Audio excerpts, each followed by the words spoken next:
Risk बहुत ज़्यादा था। तो उसने किसी दाना आदमी से पूछा कि यार मुझे कोई ऐसा अमल बताएं कि मेरे रिस्क में कमी हो जाए, मेरे पास दौलत बहुत ज़्यादा है। तो उसने उस दाना आदमी ने उसे कहा कि आप घोड़े पे बैठो और खाना खाते हुए जाओ। तो उसने ऐसा ही अमल किया, वो घोड़े पे बैठा और खाना खाना जब वो शुरू हो गया और घोड़ा चलता रहा। उसने कई दिन ये अमल जारी रखा, फिर उसके बाद उसके रिस्क में फिर भी कमी नहीं हुई।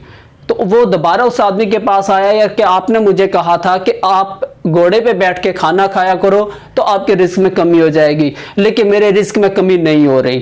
तो उसने पूछा कि जब आप घोड़े पे बैठ के खाना खा रहे होते हो तो उसमें से जो खाना गिरता है, जो टुकड़े गिरते हैं, तो वो क्या करते हो उनका? तो उसने कहा मैं वो घोड़े से नीचे उतर कर वो टुकड़े उठा लेता हूँ और खा लेता हूँ। उसने कहा तो फिर कैसे आपके रिस्क में इजाफा हो? यानी इससे ये साबित होता है कि अगर हम खाना खाते हैं और हमारा रिस्क, हमारे जब रोजी गिरती है और अगर हम उसे उठाते नहीं हैं तो वो अल्लाह ताला हमसे रिस्क छीन लेता है।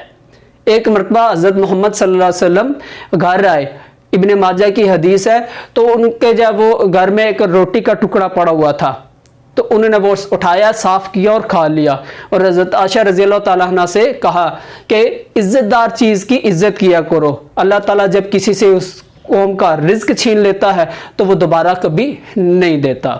नाज़रीन, ये जो मैंने तहमीद बांधी है, ये मैंने जो रेफरेंस दिया है, ये इसलिए दिया है कि आजकल टिकटॉक पे एक ट्रेंड चला हुआ है जिसमें मुख्तलिफ जो टिकटॉकर हैं वो दूध, जिसे हम अल्लाह का नूर कहते थे, या मुख्तलिफ जो वो सॉफ्ट ड्रिंक की बोतल्स जो है वो अपने ऊपर जब गिराते हैं और जब बैकग्राउंड पे म्यूज़िक चलता है, तो ये देखकर दुख और अफसोस होता है कि हम इतने एक मकरूज कौम, एक गरीब कौम, वो ये ट्रेंड अपने आप को सिर्फ उस ऐप पे मशहूर होने के लिए, फॉर यू में आने के लिए, हम अल्लाह ताला की जो नेमत है उसको इस तरह से बेदरेग हम उसे ज़ाया कर रहे हैं।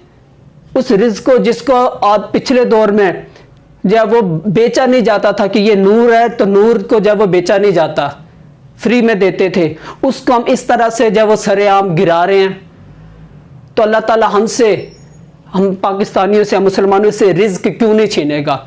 हमारे रिज़्क़ में बरकत क्यों नहीं ख़त्म होगी? हम गरीब फिर क्यों नहीं होंगे? इसके अलावा नाज़रीन, ये भी एक ट्रेंड चल रहा है कि आजकल जो बर्थडे होती है तो उस पर जब वो अंडे एक दूसरे पे मारे जाते हैं तो वो भी रिज़्क़ की बेहुरमती है। केक जो खाने की चीज़ है उसको एक दूसरे पे और जब वो फेंका जाता है तो ये भी रिज़्क़ की बेहुरमती है। तो अल्लाह ताला शायद इसी वजह से हमारे रिस्क में कमी कर रहा है, क्योंकि शायद हम उन लोगों को फॉलो कर रहे हैं जो कि जिनके इस्लाम से कोई ताल्लुक नहीं है। क्योंकि अल्लाह ताला ने यह भी कहा है कि जो जिससे मोहब्बत करता है क़यामत के दिन उसी के साथ उठाया जाएगा। तो ये मुसलमानों का शेवानी है, मुसलमानों का तरीका नहीं है।